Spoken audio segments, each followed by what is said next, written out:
Am căutat pe Google OnePlus 12, l-am urmărit, am urmărit mai multe chestii. Când a apărut pe Altex, a apărut OnePlus 12, cred că nu s-a schimbat cu mult. Zice aici că ar fi fost 5700, dar eu țin minte ceva 5500. Cel puțin 5500 era cu 2 săptămâni jumate, când filmez eu, bineînțeles. Și avem și 12 Aru, care este versiunea un pic mai slabă, să zic, mai de buget, de la 12 normal, care este 3400 de lei. Era 5500 de lei, am zis ok, eu să pun mâna să strâng bani să mi-l iau. Am avut niște cheltuieli, eu m-am tot amânat cu telefonul, după care, la fel, am căutat pe Google și am văzut, bine, văzusem dinainte, dar am văzut că era la Quick Mobile, atunci era reducere, era 4000 de lei. Și, foarte interesant, avea 1 tera și versiunea albă. Eu, din ce știam, pentru că la fel am urmărit cam toate detaliile despre OnePlus 12, versiunea globală avea 16 GB și 512 cel mai mult, adică 1 tera în niciun caz, și aveau și varianta albă pe site, unde pe versiunea globală, launch-ul global, avea decât verde și negru, adică versiunea albă nu era. După ceva zile am crezut că e versiune de India sau habar n-am. Am dat și un mesaj pe Reddit, am întrebat să văd dacă mă poate ajuta cu ceva, dacă e vreo diferență. Și mi-a zis că să mă uit pe link-ul ăsta să văd dacă merg benzile de la semnal, de la net, de la distribuitorii de conectivitate, să le zic așa, Vodafone, Orange, Telecom, cine mai e. Mă gândeam că poate este o diferență cum a fost la cea din USA cu cea din restul țărilor. Pentru că cei din USA au 80 de W în loc de 100. Și m-am gândit, dacă mi-l iau mai ieftin de pe Quick Mobile cu 1000 de lei, să văd, poate nu primesc toate beneficiile, să le zic așa, ale telefonului. Adică poate e la fel cu încărcare mai înceată, poate nu are. După care eu la fel am crezut că este de India, m-am mai uitat pe site, am văzut că are release-ul în 11 decembrie 2023. Pe când lansarea globală a avut loc prin ianuarie, pe la jumătate 2024. Deci am zis, poate este de la site, poate pur și simplu au pus o informație diferită, pentru că, cine stă să pună toate informațiile corecte, mai ales la așa ceva. Sincer, dacă aș fi avut un site sau aș fi gestionat un site, la fel puneam când a apărut telefonul prima oară. Mă duc mai jos, mă mai uit odată și văd aici China. Ceea ce m-a pus pe gânduri.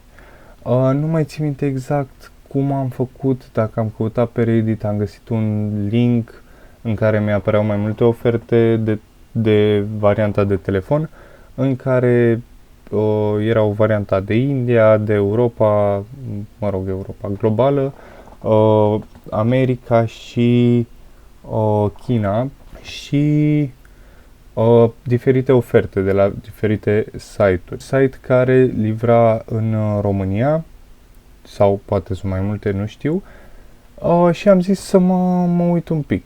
Bun, am găsit acest site în care avem OnePlus 12 și varianta albă. Dacă vrea cineva să-și ia varianta albă, aveți și acest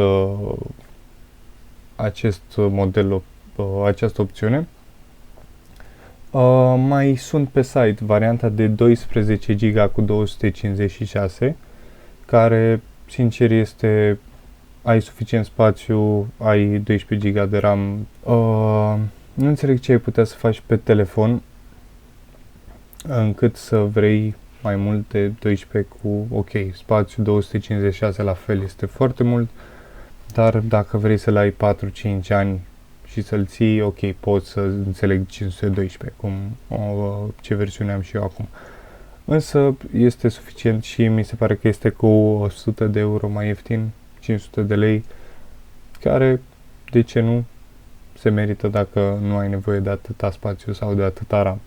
Mai ai și versiunea de 24 de GB de RAM cu 512, dacă nu mă înșel, și 24 de GB cu 1 tera de memorie stocare, ceea ce este enorm de mult.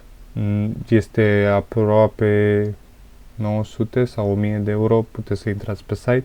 Presupun că dacă ei au pus și această variantă, versiune cu atâta spațiu, mă gândesc că sigur cumpără cineva și are nevoie cineva. Revenind la site, avem aici că este important că nu mai este region lock. Adică înainte, dacă îți cumpărai un telefon de China, nu îți mergea în Europa sau altundeva. Acum spune că nu mai este blocat pe regiune și zice că suportă diferite limbi și mai mult. Trecem mai jos. Aici avem culorile alb, negru sau cel mai frumos din punctul meu de vedere, verde. Și aici, foarte important, trebuie să selectezi Oxygen OS. Pentru că altfel nu o să-ți meargă sau nu n-aș putea să vă zic, habar n-am, site-ul așa zice, așa am făcut. Și la fel free gift un adaptor, pentru că tu nu ai cum să-l încarci altfel dacă nu-ți vine cu adaptorul. Adaptorul ăla este ceva la 6 lei care te ajută să îți încarci telefonul, să intre ștecherul în priză, pentru că fiind de China, ei au prizele altfel, în fine. Aici avem un buton mare și galben unde putem să selectăm o țară, nu știu, punem Belgia și alegem Orange.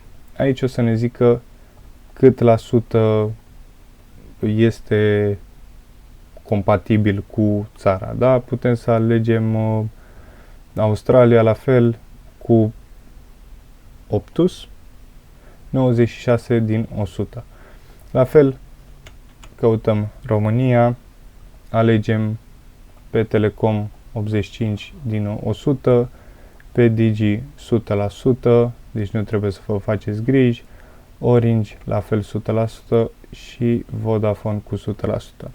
Singura problemă ar fi la Telecom, unde oricum 85% este ok, adică presupun că dacă avea mai puțin, mi se pare că am făcut un test, dacă avea mai puțin dădea cu galben sau cu roșu.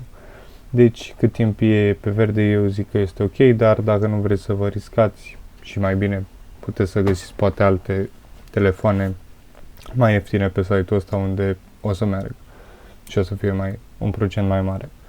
Deci poți să-l verifici să vezi dacă ți este ok. După care la fel îi dai Add to Cart. Aici o să mai vedem încă un info, ceva cu roșu ca să ne sară în față. Zice că cumperi OnePlus 12 și să citești astea. Important, OnePlus 12 nu mai este region lock, ce am citit și mai devreme.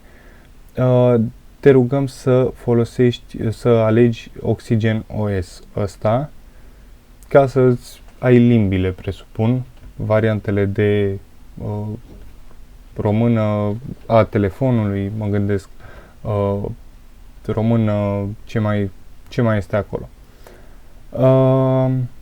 Și zice că astea sunt limbile suportate de telefon. De obicei când te duci aici sau când introduci adresa sau așa mai departe, o să-ți apară un pop-up, o notificare cu un cod în care ai 5 minute sau 10 minute și ai reducere de 10 euro. Asta mi-a apărut și mai devreme când am făcut filmarea, adică nu trebuie să vă faceți griji, o să apară odată la ceva timp. Dacă nu vreți să dați comandă și ați vrea să vedeți cam cât ia pe shipping sau așa mai departe, puteți să intrați, așteptați și pe lângă asta mai sunt și alte reduceri pe site. De exemplu, dacă mai vreți să vă luați și căști de la OnePlus, dacă dăm aici, avem 30% reducere cu un cod și ai reducere de 30% pentru căști. Poate este mai mult decât 10 euro, dacă tot vreți să vă luați căști. Nu știu să vă spun, vedeți și voi. Bun, după care, la fel, pe site-ul ăsta mai avem și alte telefoane. De exemplu, ăsta știu pentru că m-am mai uitat la el. Știu că este compatibil cu România. Dacă ne uităm aici, e română și la fel alegem aici țara noastră sau dacă sunteți în altă țară, va apare aici, dacă nu mă înșelăți, și apare ce nu merge, pentru că ai aici 5G, îți apare, ai o bifă, 4G, îți apare un X dacă nu îți merge. Pe site-ul ăsta mai sunt și laptopuri, poți să alegi culoarea care cred că este la majoritatea una singură și de aici poți să alegi tu versiunea de Windows dorită. Majoritatea o să alegeți, presupun, cu English version. Și la fel, singura problemă care ar putea să fie și să vă deranjeze ar fi adaptorul, pentru că la fel ștecherul o să fie tot variantă de China, însă dacă vă luați și laptop și vă luați și un telefon, laptopul probabil o să fie prin Type-C, mă gândesc, nu știu dacă or fi diferite. Puteți să dați 300 de lei de pe EMAG, de pe Altex sau alte site-uri și să vă luați un adaptor special de 100 de W sau nici nu știu cât este și atunci se merită să dai atâția bani. Însă dacă nu vă deranjează, puteți să stați cu acel adaptor cadou ca să puteți să vă folosiți încărcarea rapidă la laptop, la telefon și așa mai departe. Pe site-ul ăsta mai sunt și căști, mai aveți accesorii și alte gadgeturi. Ne-am întors pe Altex, de unde marea majoritate ne luăm telefon, frigider, mașină de spălat, ce mai ne luăm de aici. El este 5400, eu pe telefon am dat 3400. Este o diferență de 2000 de lei și în același timp este cât un 12R de 256 și cu 16 de RAM. Acesta este ștecherul de China, este așa și vine cu acest adaptor de care tot ziceam, este 6 lei pe mag în caz că se strică sau nu merge sau se întâmplă ceva și este fix, nu cade, nu alunecă, nu se întâmplă nimic. Acum editam videoclipul și voiam să adaug partea cu ștecherul și adaptorul și am văzut pe Altex că s-a ieftinit telefonul, este 4800 acum și pe Quick Mobile a mai crescut un pic prețul cu 100 de lei, cred, și au pus OnePlus versiunea albă pe Quick Mobile cu 256 și cu 12. Dacă v-a plăcut și dacă mai vreți să vedeți chestii de genul, dați un like, un share, un subscribe și lăsați-mi în comentarii dacă mai știți și alte site-uri de genul ăsta.